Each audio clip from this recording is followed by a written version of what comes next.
Welcome to Freaky Fauna Friday, where every Friday we take a little time and explore some of the freaks of nature from around the planet we cherish so deeply. So please, jump aboard and let's explore the wilds together. Welcome back to Freaky Fauna Friday. I am the great and peaceful Mr. E. And I'm Jay. I'm just Jay. Just Jay. We're going to talk about what some argue is the deadliest snake in the world. Ooh. And we already had one of the other deadliest snakes in the world. You were there Water- for olive sea snake. Yeah. Olive sea snake, yeah. Or the brown sea snake, or, sea snakes in general. This is the Inland Taipan. Inland Taipan. Yeah, taipans. Taipans are probably the most venomous snakes on the planet as a group. If you get bit by a taipan, it's very bad. And you're going to recognize some words that come up. And you're going to know some words. Like this one. Ouch! Yeah. No, it's most times like, oh, that's a taipan. And then that's they don't have super big fangs. Oh, okay. So people think of fangs as like the viper fangs. That's probably the famous. Like the big... Like rattlesnake fangs and stuff like that, where they're hinge fangs, where they come out and they're these humongous fangs. Big hooks. Yeah. Yeah. Not very, like outside of the viper group, very few venomous snakes have that.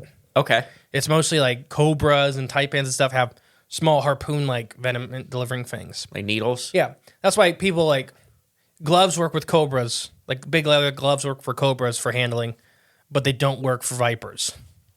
Because Vipers have 2-inch long fangs. go right through it. They'll get through it. When stuff like cobras, they have, really short, their fangs are barely bigger than their teeth. Okay. So it's just like they can chew on you, and it takes a lot of work for them to get their venom in you. So, yeah, the Inland Taipan. This venom is made up of a mix of small and large molecules. It requires a wound to enter the host and enter the bloodstream to be effective. As a result, various creatures defend themselves more aggressively. A venomous animal, such as the taipan, will inject its venom into its victims using its syringe-like teeth. Any questions so far? So it's just a snake so far? Mm-hmm.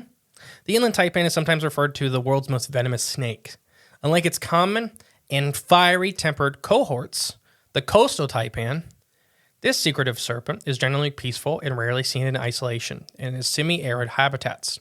So it has a cousin, the coastal taipan. And that one's more aggressive? Yeah. Okay. Much more fiery-tempered. Okay. We're not using the word aggressive for me. Just more feisty. Yeah. They're going spunky. to come at you a little quicker than the Inland Taipan. The Inland Taipans are much more relaxed and they'd rather get away from you than bite you. Makes sense. The deadly Inland Taipan is a member of the elapid snake family, which is a huge group of snakes. It can be found in central and eastern Australia's semi-arid regions. The Inland Taipan was discovered towards the end of the 19th century, but scientists couldn't describe it and investigate it until the next specimen arrived 90 years later. That's how secretive they are. They're not a super rare snake. They just really don't like to be seen. They're good at hiding? Yeah. Okay. And they're big. I mean, we'll talk about how big they get. They're like cobra sized. Okay. Diet and feeding. Long-haired rat ruthes are one of their favorites. House mouses are another one they like. Ooh. Number of small desmans, which are another like rodent-sized mammal. So that's kind of what the Inland Taipans really like to eat. They eat a lot of small rodent-like creatures and small marsupials. I need to get some snakes and release them around my house. Yeah. Prey is frequently cornered in their burrows. So these guys will like force their way into burrows and bite and stuff like that. Man, when they bite multiple times in very short periods. They're called rapid fire snakes. Oh, okay. So they just bite until your cat's out. Well, it's just because so when you look at a viper, they have huge venom glands with big muscles that squeeze venom into you. Yeah. These guys don't have that as extreme, so every time they bite, they're delivering venom. More, yeah. Inland Taipan is not just a venomous snake, but it's considered by most people the most venomous snake in the world.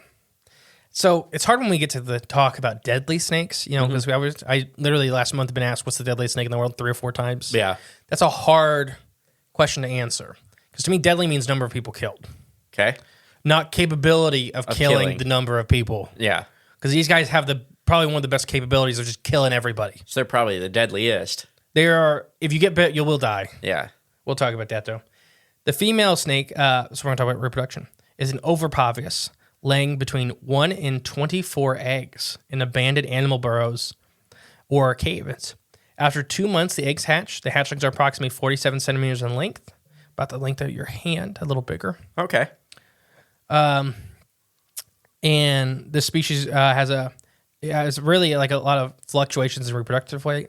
It reproduces less when there isn't enough food. So very similar to the North American copperhead snake, is that their numbers start going down based on food availability. And when they have, so for example, for North American copperheads, the cicada hatches, when there's big cicada hatches in regions, their numbers skyrocket the next year because the females turn all the extra food into eggs. Right. Okay. So these guys do the same thing. If they have really good, abundant prey years, they produce more snakes. If the prey is really lacking, they produce less eggs. Makes sense. Saving energy. Yeah. Gotcha. Yeah. So we're got some fun facts. Do you have any questions about taipans so far? Inland taipans. Well, the only question is how big do these suckers get? But- Perfect. That's my first fact. Oh, there we go. 6 to 8 feet long. Oh, okay. A lot bigger than I thought. Yeah. One of the larger snakes in Australia that's not a python. In Australia? Yeah. Okay. These guys are from Australia. I don't know. Did you say that? Yes. Okay. Probably the third sentence. Okay. I remember inland. That's the Yes. only part I remember. There's coastal and there's inland. Yes. But Australia has both. Well, most places do. That have a coast. Yeah, as long as you're not in the middle. The back of the inland taipan is a light brown to a brownish green in color. The black margins on the scales on the dorsal and lateral sides of the body generate a V-shaped mark along its body. The belly is either a creamy or light golden color. Their head, neck, and round nose are darker than the remnants of their body. So they have a pretty dark face. They have black lace scales, and they're like an olive green to brown on top. Okay. They definitely look like a snake you shouldn't pick up. Oh, They're not like super brightly colored, Oh, yeah. but they definitely look like if you told a kid to draw like a really scary snake, Yeah. there's probably a snake they draw. Yeah, I wouldn't touch that thing. You shouldn't. It looks like, yes, death. The color of their body changes with the seasons, though. During the summer, the light colored body prevents overheating for the inland taipan. Keep in mind, they're living in the outback. They're living in an area with a very, very extreme climate, one of the most extreme environments on the planet. Yeah. So they change with the seasons. But yeah, sorry, where was I? But while they're dark, they get dark skinned during the winter months to help absorb more heat. Retain. Yep. Okay. Early in the mornings, the inland taipan is most active. They're diurnal. During the hot season, though, they actually become nocturnal. So it's one of the few snakes that transfer back and forth. That's pretty cool. So depending on the season is when you'll see them. Yeah. Okay. The inland taipan has great eyesight and a keen sense of smell. Both are employed to hunt prey. So a lot of snakes, almost all snakes can see decent, but inland taipans actually can see really far distances. Okay. Which is pretty unique for a snake. Long-sightedness? Is that it? Long-sighted? I don't know the correct term. They can see for a good distance. Okay. Rodents, small animals, and birds make up most of their food. The inland taipan is considered the world's most venomous snake. Their venom in each bite can kill around 100 adults, around 250,000 mice. It's just 100 adults or 250. It's just a weird scale to use. The inland taipan is an extremely fast snake that can bite up to 8 times in a couple seconds. Wow. So a lot of times when you get bit, you don't know. It retreats and waits until the victim dies inside a soil crack before returning. So yeah, it just lets it bites really fast and then runs away. It's not a fighter. Right. It's just let you die.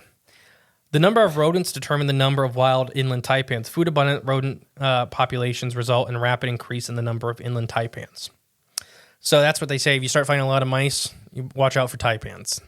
Because those start coming in? Well, because they're there. Food source or what? Yeah, if you're going to these houses in the outback and stuff like that, you start seeing a lot of mice signs.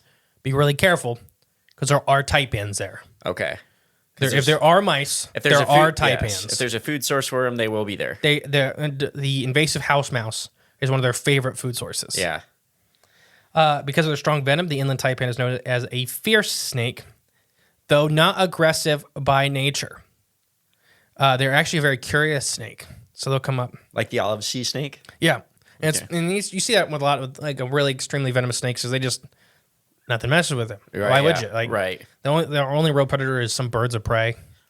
Oh, gotcha. And the birds just because they pick them up and drop them. Yeah, they're big enough to get them.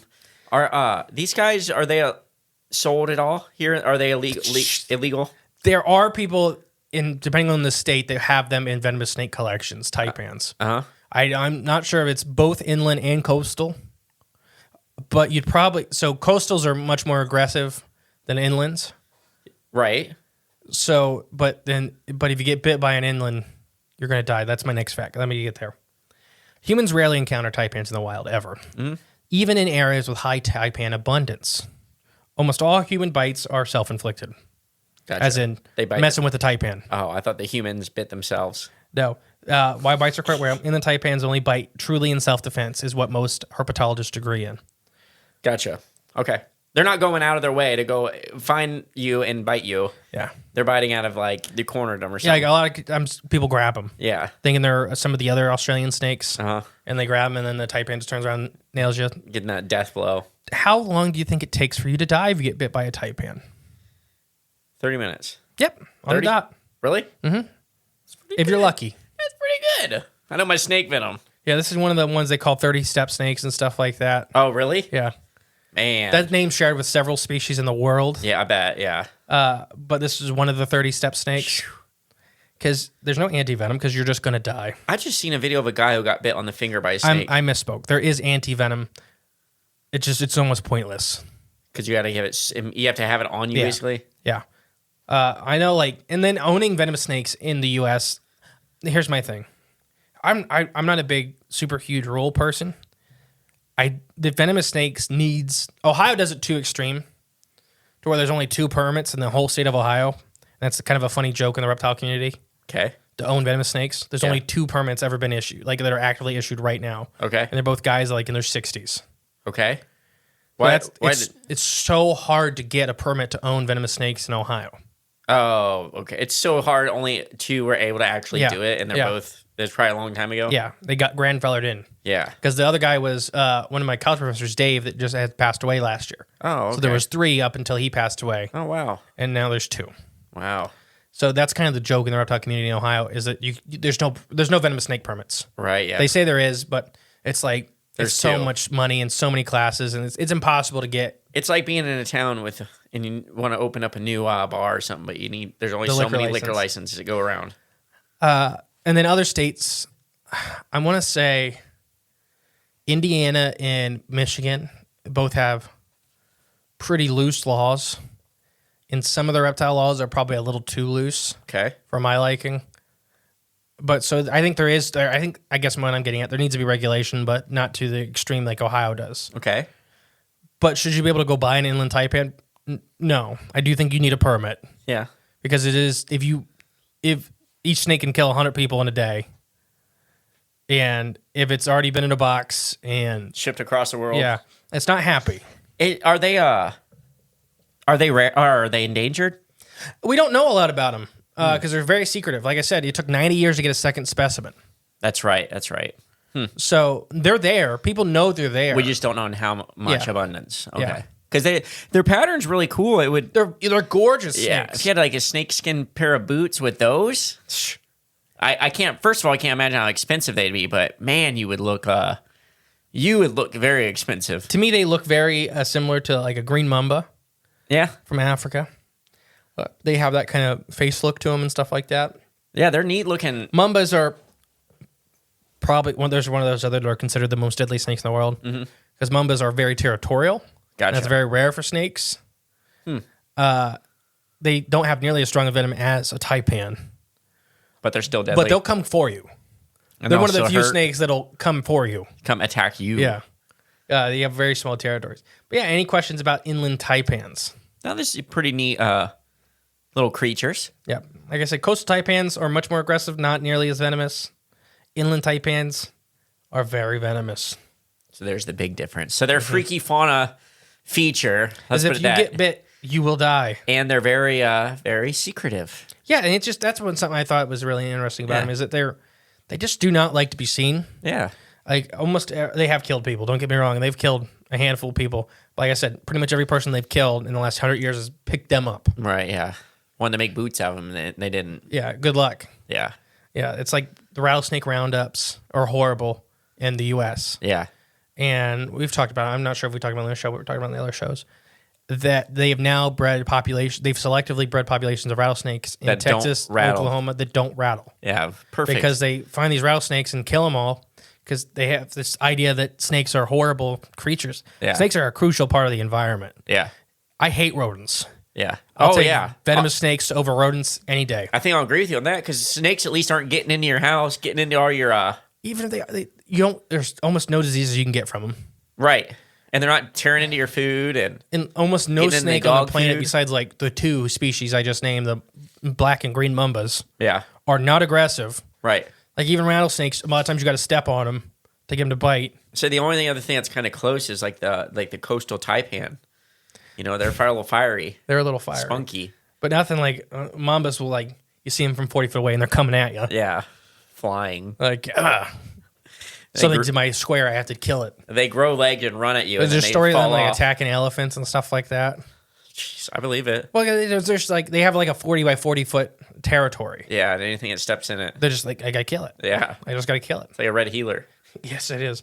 Well, I have been the great and peaceful Mystery. And I've been Jay. We'll catch you next week, guys, with more Freaky Fun on Friday. Wait, before we go, do you have anything going into the weekend? No, it's yours. You always do it. Huh? You do it. Well, this time I asked you. Well, they've missed you because Emily's been on the show for a month and a half. Did she have anything good to offer? A couple times. Folks? Okay. Yeah, why don't you give us an offer? Well, why don't you just go outside and spend this nice summer day gazing at some clouds and breathing some fresh air. See if you can pick out a few shapes, some clouds, you know? I think you've used that one several times. Have I? Yeah. It's okay. Here's something new. Why don't you just go get you a nice big glass of fresh, clean water. All right, guys. Drink it. Bye. Bye. Thank you for listening to Freaky Fauna Friday. If you want to help the podcast grow, remember to share and give it a 5-star review.